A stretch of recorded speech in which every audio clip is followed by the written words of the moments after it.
This is Dr. B, host of The Dr. B Show and founder of Borja Consulting Group, a company that helps businesses grow through strategy, branding, and marketing. Today's guest is Aurora Winter, a former TV writer, entrepreneur, and author of Turn Words into Wealth. She helps experts turn their stories and messages into authority, opportunities, and income. Let's welcome Aurora Winter to the Dr. B Show.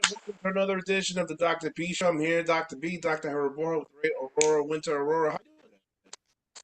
I'm doing absolutely awesome. Here in Los Angeles, it's a little bit warm and sunny, but life is good.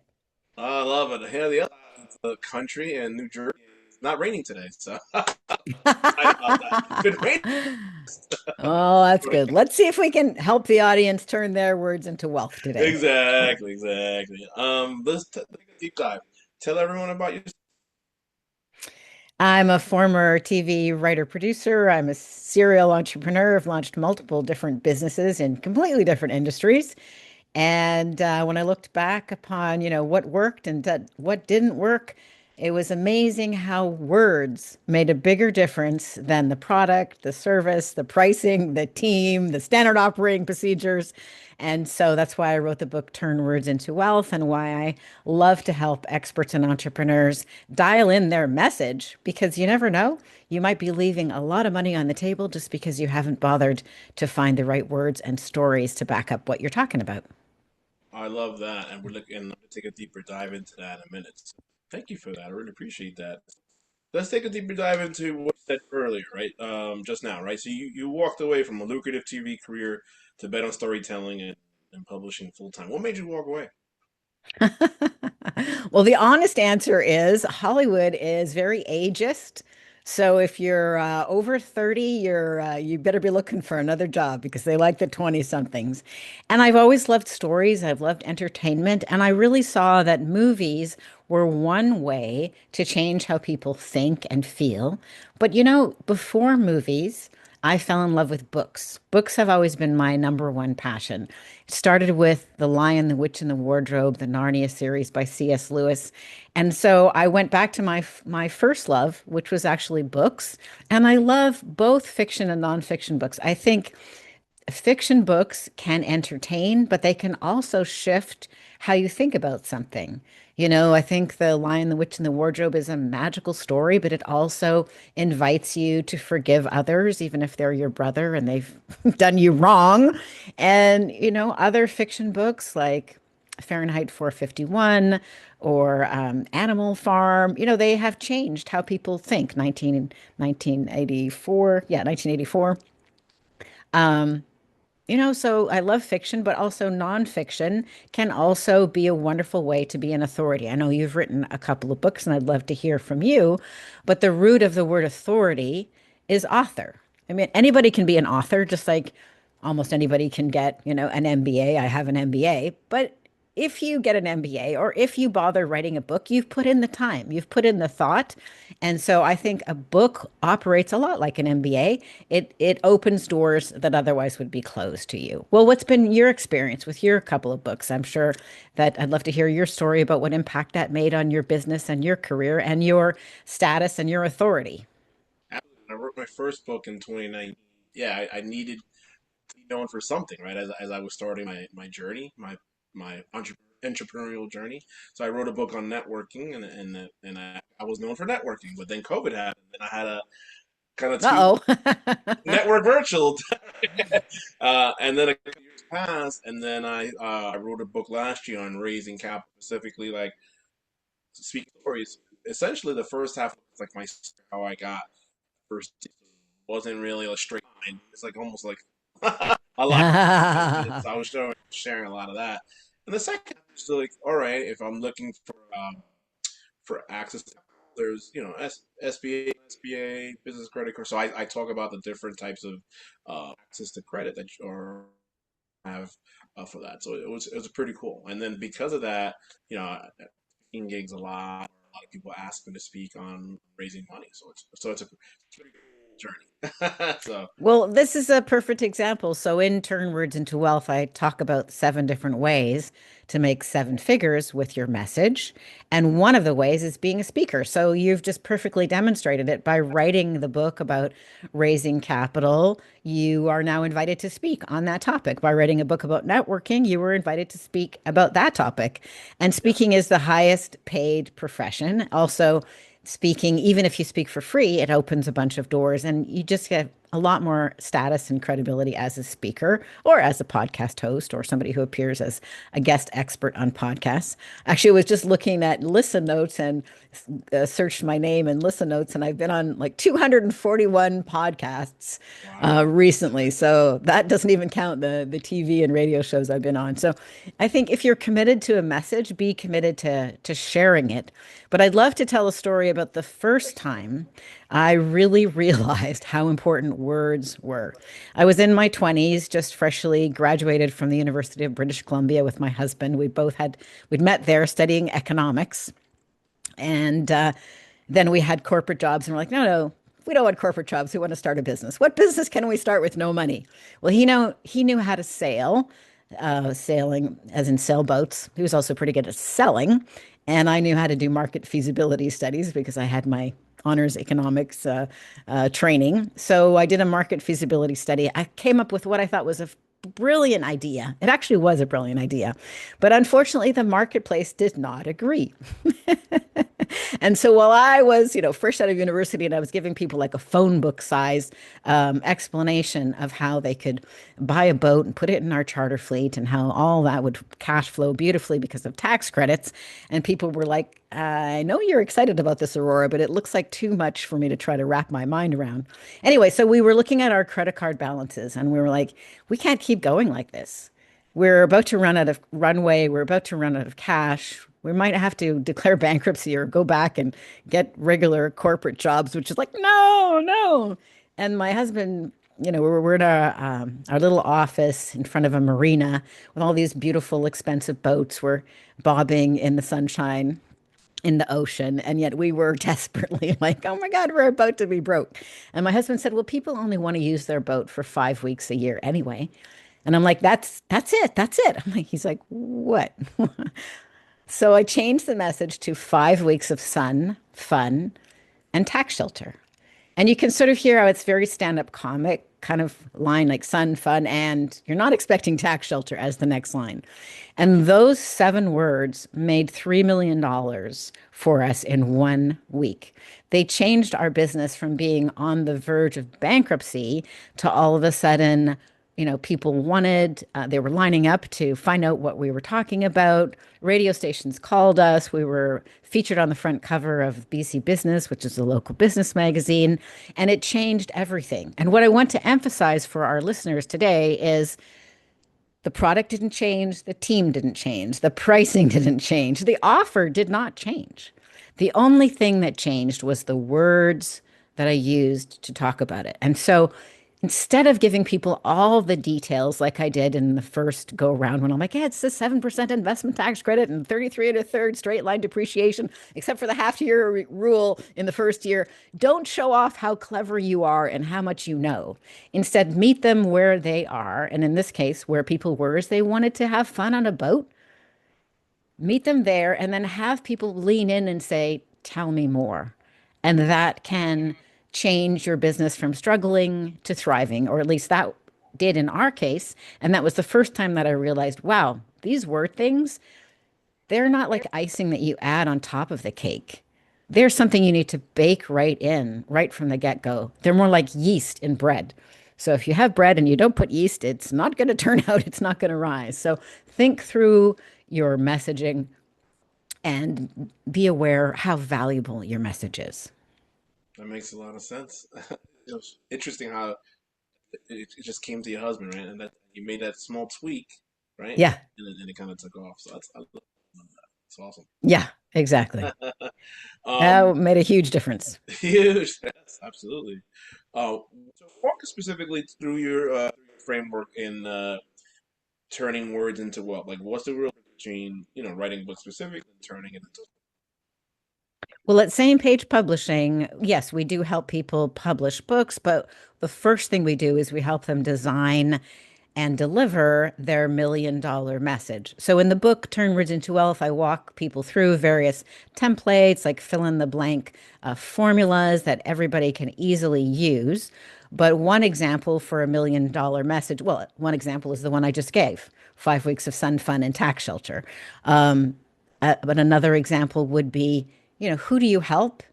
How do you help them? What's the transformation that you provide? So many people, when you ask them, what do you do? They go on for sentences and sentences, and you can go glaze over and still not know what the heck they do. So instead, part of your $1 million message is being at ease, answering the question, what do you do? And the easiest way to answer that, you may have put this in your networking book. I'd be curious what you'd say for your networking book. But I like to say, for example, my example would be, you want to say, I help, and then who you help, and then how you help them. What is the transformation that is the result, and maybe a wow result. So at Same Page Publishing, we help experts and entrepreneurs write best-selling, award-winning books, and the result is that they can turn their words into wealth. So that would be a short way. And then people can say, tell me more, or they can say, tell me about your rock climbing that you did this weekend if they're not interested in that. Very simple. Use a like a formula, like an acronym format, like as you're introducing yourself: family, occupation, recreation, education, and achievement. So building that rapport, and then I just very small framework when it comes to the actual pitch, and at the end, always a CTA, whether it's the schedule a call, just have a cup of coffee, whatever. Very similar in what you're talking about, and then get some talking. So Yeah, exactly. So as a TV writer producer, there's lots of different formulas for writing effectively, and I liken them to a blueprint for a house. So many people, I mean, everybody can talk, but that doesn't necessarily mean that you can build a house, right? And right, a book or a screenplay or even a video, if you know what the underlying blueprint is, then you can build a small house, you can build a big house, you can have a 3-story house, you can have a 1-story house, right? You can build a castle, but if you have the right blueprint, the thing will stand. So, one of the blueprints that many people would be aware of is the hero's journey story structure, which is what you see in movies all the time. So, part of helping people discover and claim and proclaim their $1 million message is, can you tell your hero's journey story structure? So, I hit certain, so that will have both challenge and a turning point to success. So you want to practice your own hero's journey story, and then you also want to practice sharing how you've transformed your clients and put their stories into that same story structure.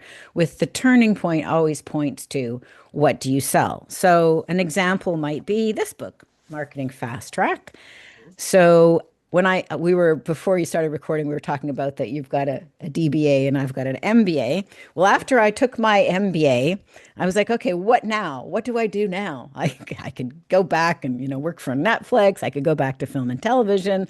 I could go back to being an entrepreneur. What should I do next? And I wanted to do like a 90-day test, because I think you got to make sure you've got product market fit before you go all in on a that's business right, idea. that's right. So what I took a 1 hour interview, turned it into this short book, Marketing Fast Track, and offered it to my list. People paid shipping and handling, and the result was $250,000 of new business in 90 days. So I just republished the book a couple of months ago, March 2026. So now it's got the subtitle, How I Made $250,000 in 90 Days Using This Short Book. And it's got a forward and an afterward explaining what happened. So I want to emphasize, I didn't make $250,000 of selling books. I made $250,000 by offering the book for free. People just paid shipping, and then adding more value with videos and emails, and then saying, hey, if you'd like to chat and get or consider getting my help or our help with your messaging, your marketing, and your publishing, then, join us for a free call. And that call resulted in people buying things. And that was $250,000 of new business in 90 days. So that was just a short book. Turn Words into Wealth, which published also this year, is a much longer, more in-depth book. But both are examples that have produced 6 or 7 figures for me very quickly.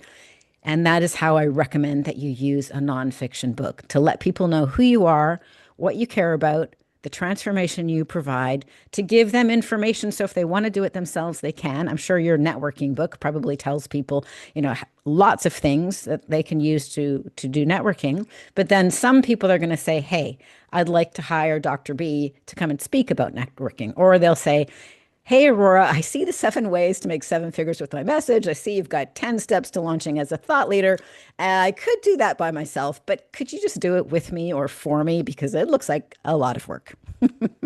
Exactly. Awesome. No, thank you for that. Thank you for that. Thank you for sharing. For someone who's an entrepreneur or real estate operator who's never written a where should they even start? A lot of my listeners are in the real estate space because of my real estate background, but that's I mentioned operator. Mhm. So where should they start? I always like to recommend starting with the end in mind, as Stephen Covey says with 7 Habits of Highly Effective People. So, why do you want to write a book? What would be the ideal outcome from the book? And get really clear on that. Because if you define that really clearly, you can write a book in a weekend. Actually, I wrote a book this past weekend. So I'm sharing how people can write a book in a weekend using AI on my new book, which is called Brand Strategy in the Age of AI, which will be out soon. But first, decide what is the end result that you want. So, with brand strategy in the age of AI, my goal was to let people know, hey, here are your superpowers as a human being. And every letter of superpower stands for something. So, S stands for your stories, U stands for how you're unique, P stands for your purpose. To just remind people, yes, AI can do a lot of amazing things, but these are your human superpowers. And in the age of AI, we all need to lean into our human superpowers and claim them and own them, have that part of your vision. And then you can maybe use AI to help you. So, where should they start with their book? They should start with what would be the ideal outcome? Is it a lead magnet? Do they want it to attract their ideal client? If so, then they would benefit from making a list of the transformation stories of how they've helped similar people like that. And what are the frequently asked questions that people are always asking them that would keep them from becoming a client of theirs? And what are some of their stellar winning things that they do that are unique to them that nobody else has? Put all of that in a book. On the other hand, if you want to be a speaker, then you would want to design a book that's about speaking, right? That will showcase what your keynote talk might be about. So decide, maybe it's a legacy book, or maybe you want to write fiction. I also help people who write fiction. So decide what is the goal, who is the ideal reader, and that would be a beginning. Then, of course, do an outline and go from there. If you want help, like we interview people, and that's how we create books the fast and easy way, because a lot of people have many great stories but have no idea what order to put them in or how the neuroscience of communication works or stuff like that. Interesting. I actually, for my first book, I interviewed people. That's actually part of the book. So it's Yeah, funny. okay. That's Okay, a bit good. more different because I had a little intel already in here. But the first book, I actually interviewed a few people. Oddly enough, Great. I'm like, you're not the same. And also, I do want to say, because I mentioned that I wrote a book this weekend, um, and I used AI to help me with that. But the key thing is to lean into your human superpowers. So I've been talking about and thinking about brand strategy in the age of AI for a year. I've been on podcast episodes about it, and I thought, okay, Aurora, get that thing written. So I used Right. Brainstorm with Claude to help me create the outline and flesh out the outline that I already had. But then I also uploaded, I think, 7 podcasts that I was on talking about it. So we had rich material to draw from to make the process faster. So that's why I love interviewing people. You get your authentic stories. If you're a podcast host, you may have that from your own podcast. And if not, then I interview people to grab that. Love it. Yeah, that's actually a great way to, you know, create a book. Yeah. And then I the think it's book time doesn't for it. sound all stiff like a textbook. It sounds It's like a just conversation. exactly. Want to expand on that a little bit more. How does drive home this point? How does become a or change the way people see you as a credible authority, especially trying to raise money or be able to speak at various. Well, you can let us know about this as well from your personal experience. I think it is as dramatic as having an MBA or a DBA or a PhD or an MD or whatever the case may be. I mean, you're still the same person, but you've taken the trouble to codify your expertise and share it in a way that can benefit others. Anybody can write a book. 80% of people want to write a book, but most people never do it. So it's just like, most people could get a degree, but most people don't. So you already put yourself in a rarefied air. Here's the thing. I kind of wish it wasn't so, but it is so. So let's just say what's so. People care about status. People are impressed if you've got a DBA or an MBA or an MD or a PhD. People are impressed if you have written a book. So right away, if you have a book, especially if you don't have an MBA, that can really help set you apart as somebody who's serious about communication, who has value to add. Now, I also want to emphasize that it's important that the book is good, not just that you have a book. So one of the things we love to do at Same Page Publishing is help people make sure that they've got a best-selling, award-winning book because that will increase the value of your business and your brand. And your intellectual property is part of your brand value. It's just following the Kant's brand value for 2026. They just published a 100 some odd page report about that. I think, what is it? Google has the most valuable brand right now. We've got Apple and Nvidia in the top five, but about a third of the total value of a company can be your brand. What do I mean by brand? I mean basically the story that people tell about you when you're not in the room. So the brand value is not, it's not revenue, it's not clients, it's not bricks and mortar, it's not merchandise, it's basically your reputation. So to have a powerful brand, you want to be distinct, you want to be meaningful, and you want to be salient. Those are the three things that create a brand: distinct, meaningful, and salient. Salient means comes to be top of mind. Meaningful means it's a fit for their life. And then distinct, well, yeah, if you're just the same as everybody else, you don't have a brand. So I love to help people, create a valuable brand.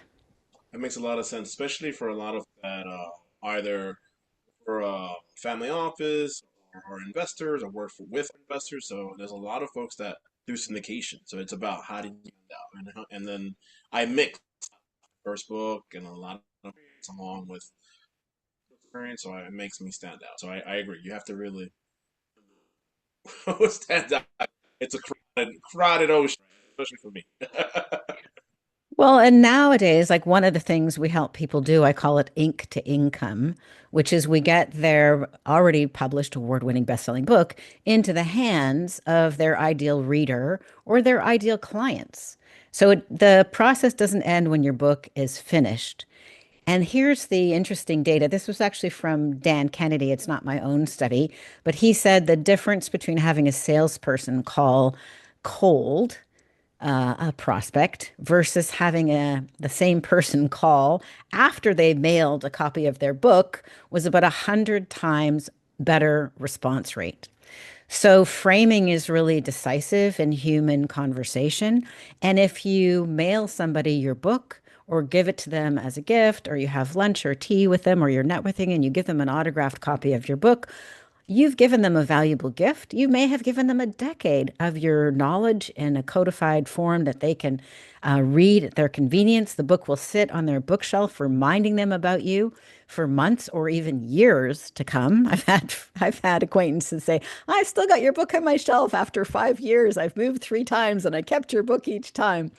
So a book really can help to cut through all the noise that's online. I do like to recommend that people also have some kind of way of keeping in touch weekly to build their brand. You only need one book, maybe only one book, or maybe one new book a year. But I have a YouTube channel. and podcast called Strategic Basics. And, we usually put out at least one, maybe two or three episodes every week. So that's a way to stay top of mind.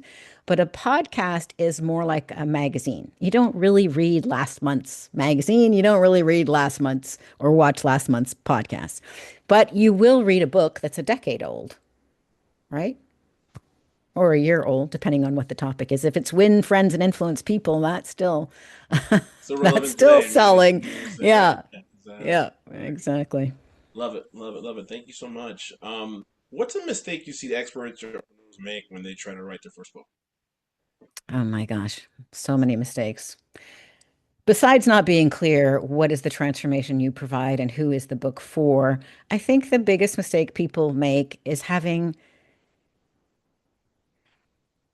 well, how can I put this politely? I'll just say it out straight. Having contempt for the expertise of somebody who is a writer. It's Writing effectively is like ballroom dancing. So everybody can walk and everybody can talk. But just like walking is not like ballroom dancing, talking is not like writing a best-selling award-winning book. There's a whole neuroscience to it, there's a structure to it. And although people may have read a lot of books, that doesn't immediately convey that or transfer that skill to them. Like I've published 10 books, I've written 30 screenplays, I've spent decades studying communication and words. So naturally, it's going to be faster and easier for me to help somebody write a good book than for them to do it themselves. In fact, they might never get there because they just haven't spent 10,000 hours studying communication. And so I think a beginning mistake many people make is unless you want to be a professional writer, why not work with somebody who's got expertise to help you? And yes, ChatGPT or LLMs can help you to a certain extent, but they need to be the tool and you need to stay in charge. You need to keep the agency. So I think ChatGPT or other LLMs like Claude or Gemini or Perplexity or whatever one you want, a tool is like a basketball, right? So you give a basketball to LeBron James, it could be worth $1 billion. You give a basketball to me, it's worth a sprained ankle. And that is also how AI works. You won't be able to guide it past your own level of mastery. So if you're not a wordsmith master, why not work with somebody if your book matters to you and if your book is going to be a lead magnet for your business. If you've got a thriving 6, 7, or 8 figure business, your book could easily double your business. So it could be worth a lot. So invest in it would be my recommendation. That's a great point. No, thank you for that. That makes a lot of sense. Well, it's kind of like, you can talk, but would you represent yourself as a lawyer if it was a big law case and you were No, facing big fines or maybe going no, to jail? No, you would not. I no, mean, you no. can ask ChatGPT, what is this thing? I'm experiencing these symptoms. You can get it to diagnose, but if it really matters, you go see a doctor. So the same way, if it really matters, go hire a professional to help you and they'll get it done faster and it'll be much better. We're almost winding down, having such a good time here, but you've helped, folks, in the VC space give TEDx talk, win awards off the back of their books. Is there a specific story you'd like to share? If you could share? Okay, if I could share. All right, well, I'm going to share the story of a client I'm working with right now.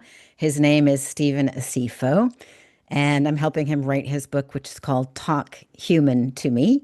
He's a cybersecurity professional and he works for Yahoo in San Francisco. But the fun thing about him, or one of the fun things about him, is he's also a stand-up comic. Interesting.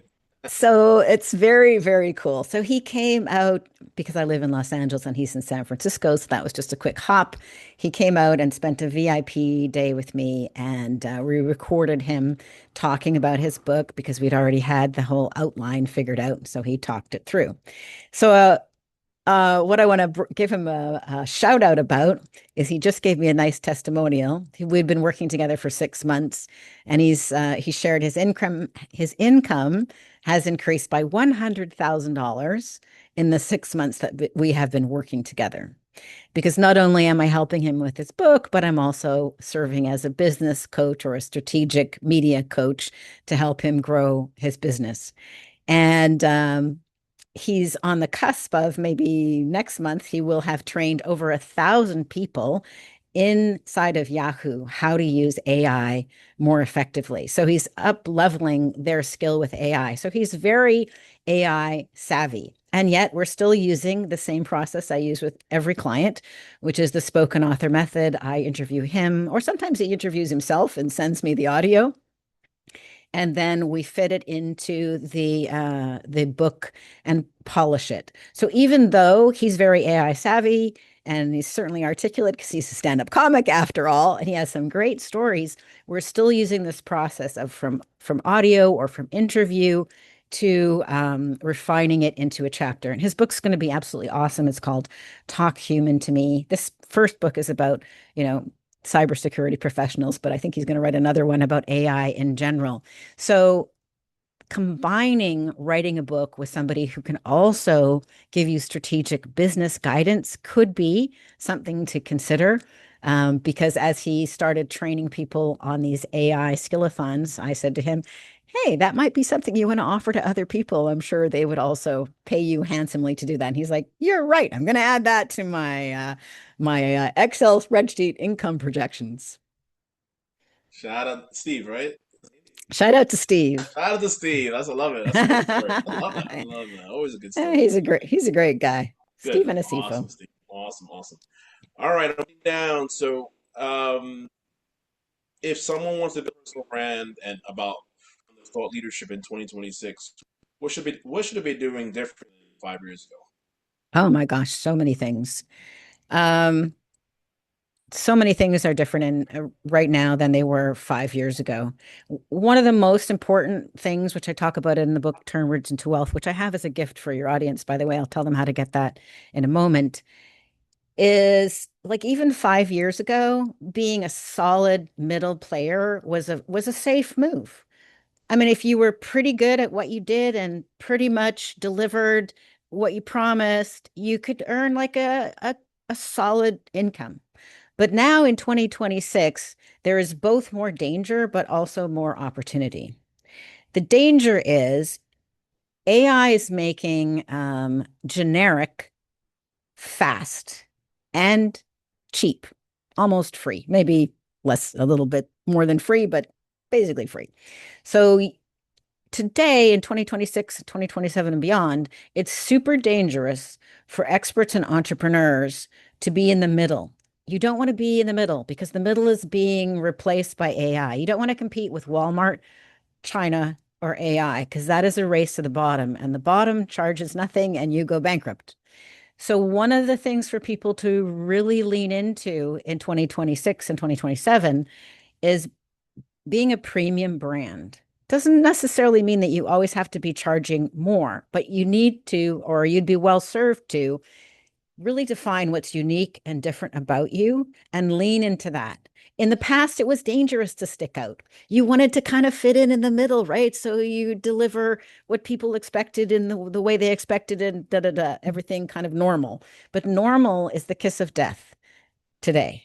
So here's the opportunity. I think there's a bigger opportunity than ever before for people to build a powerful brand in right now in 2026 or 2027. And I think now is in the next 12 to 18 months is the time to do it.